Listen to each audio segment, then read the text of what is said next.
here at KootNKooterCabin. Also, Jordan's available sometimes, but not all the time. I'm the guy that's mostly here.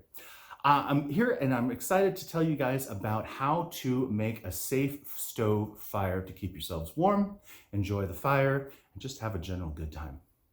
We're excited to finally be able to open the stove. It's been a hard summer, and with the fire last year, everybody's been very sensitive in our area. But here's some safety tips first on how to do this, and then I'm going to show you step by step how to light a fire. If something is not right, if you are not comfortable doing it, if you need help, give me a call, come knock on the front door, send me a text, do something else.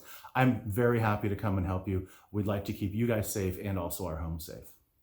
Number one, there is a fire extinguisher. It is here in the corner, if you can see it there. It is red, and it is there for your safety and our safety. If anything goes wrong or you have to use it, please notify us immediately. We are happy to help figure out what's going on, help you with the fire, maybe the stove, whatever it is. Number two, a little bit of air is always helpful into the room, so make sure you crack the window. We recommend cracking at least the bathroom window. Everybody has a bathroom window open a little bit of time, but this does draw air through the room, and it is nice to have a fresh source of oxygen for yourself. We also have a carbon dioxide sensor. It is in the hallway there, so if something goes wrong, you guys will hear that. If it goes off, please open the door and get out of the room and notify us as soon as possible. Just good fire safety things. Please do not burn anything in the stove that is not provided around the fireplace. Do not put any garbage, don't put anything wet, don't put any materials, don't put any cans or aluminum or anything else. If it's not wood or paper that's provided or one of the fire sticks, please do not put it in there. It's bad for the environment, it's bad for the beautiful trees outside, and it makes it a real pain for us to have to clean this out and do that. And we want you guys to be safe and enjoy. Okay. So let's go down to the fireplace. I'm going to give you a little bit of anatomy about what's going on the front, what do you see on the sides, and then I'm going to show you how to build a little fire in two different ways. We're going to do one with fire with paper and kindling, and then the other one we're going to use this, which is a Duraflame fire starter. I'm trying to read it so you guys can see it. It's a Duraflame fire starter. Basically, it is crushed wood or wood chips with a coating of wax holding it all together, and it's super easy. You just flip this little part out here and you light it where the little red arrows are. You have this facing you, put it in like that, light it, and it goes up. I did open this one so you guys can see what's in here. When you do it, no need to open it, just leave it closed. You can see it's just a chunk of wax and wood chips all smashed together. So that's what this is and why you don't need to open it. Okay, let's go down to the fire and get started. All right, you guys, let's do a little bit of anatomy of the front of the stove here for you so you know how it works. First of all, this ring that's on top, no need to touch that. We just use that while cleaning. It has two doors. It has the left side and the right side. The right side you just lift up and pull, and you'll see it has an outside flange here. And this side you can just pull open, no need to turn, it doesn't move. And this is the flange that goes on the inside. So when you close it, always left, then right, then down. And you can see it's fully closed there. Also here on the front, we have these two baffles. This is what allows the air to go in and under the fire. If you want a lower fire, close it down. If you want a bigger fire, open it up. It's the same on both sides. Inside the front here, you'll see we have the place here. I got my little handy stick. This is where the wood goes, behind this metal thing.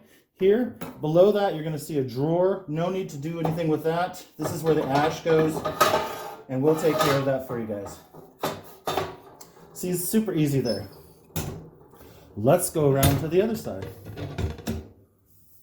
All right. On this side, we've got a couple different things, but there's only two parts you need to worry about. Don't open this door. No need to ever open this door. That's just for cleaning.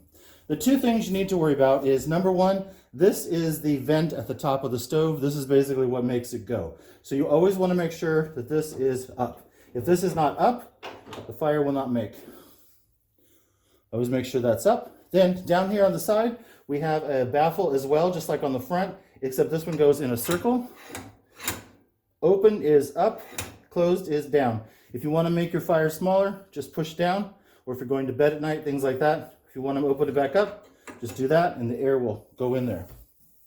All right, you're going to see some kind of box like this here. I got my magic stick. Let me show you what's going on. Again, reminder, only burn things that are provided to burn in the stove. Do not put garbage or anything else in there. All right, in here we have some paper, which you most likely will not need. We also have a fire starter, which we hope to provide for everybody. And then some big wood and also some kindling wood back here. Okay, on this side we also have some extra big wood that should fit in the stove just fine. It's just so you can keep your fire going. Okay, you guys, we're down here at the stove level so I can show you what's going on.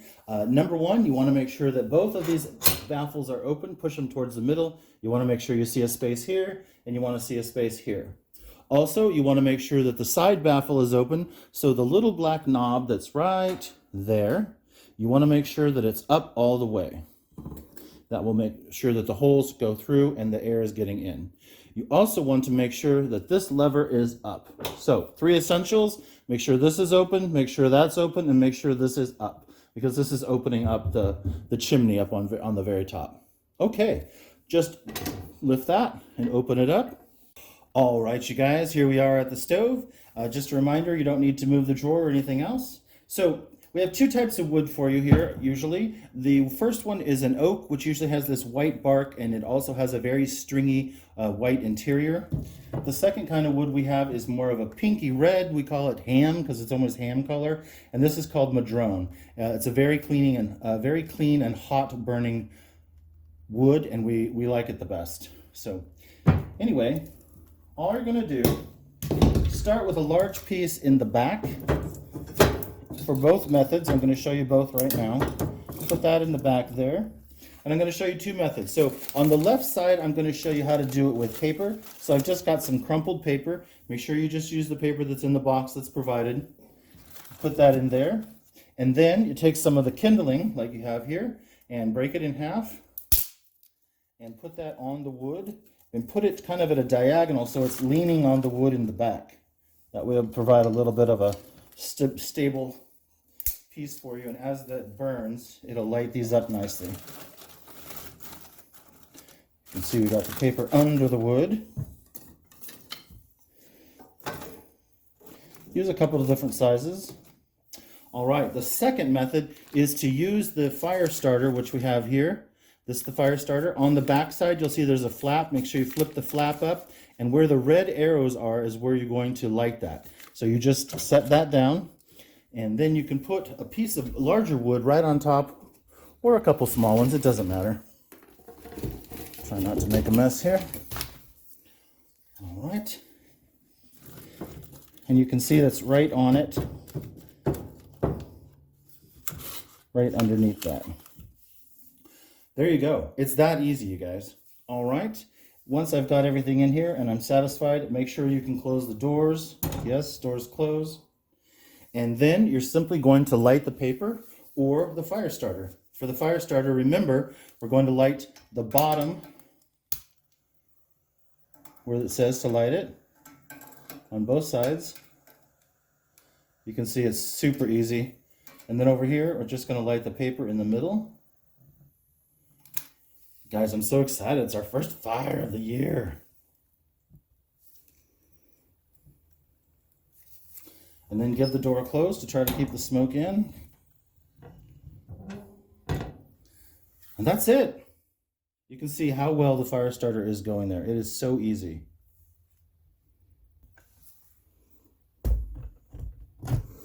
Now you can really see both of them going.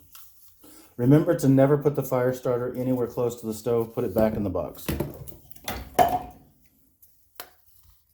Okay, now that you can see that your fire is going pretty well with the small stuff, you can go ahead and add one more slightly bigger piece if you'd like. Really get your fire going.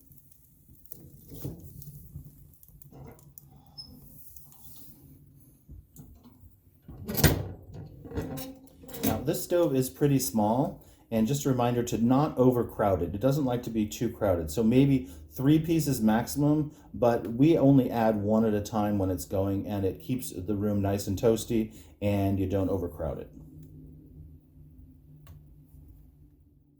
Okay, you guys, you can see our fire is going nicely right now. Just some safety reminders. Please keep the wood on the left side away from the stove, at least 8 to 10 inches. Also on the right side, we recommend to keep your your kindling and your fuel far away as possible. And also, if you happen to have the air mattress in here when you guys are doing that, please keep the air mattress as far away from the fire as possible. Reminder, no garbage or nothing that wasn't provided to go in the stove. All right, you guys, how easy was that? It's super easy to make a fire in the stove, provided you know the rules and you know how the machine works. A little bit of safety tips for you. If you need to leave during the day or in the evening to go to dinner or something like that and the fire is burning, here's what you should do. Close the two baffles in the front. You can use one of the tools in the back if you need to, if it's hot, and also close the one that turns on the side. So when you reduce the amount of air going in, the fire will reduce down and we can take care of it for you when you guys leave, or it'll be ready when you get back from dinner or whatever activities you might be doing. If you have any questions, please do not hesitate to ask. That's why we're here on site. You can either come to the door, send us a text, whatever else like that. If you require some more wood, you're having a multi-day stay with us, or if it's extremely cold, please let us know. We'll tell you where to get the wood, or we'll just bring it to you to the room. All right, you guys, thanks for coming to KootNKooterCabin, and I hope this shows you how to make a nice, safe, and easy fire. Take care.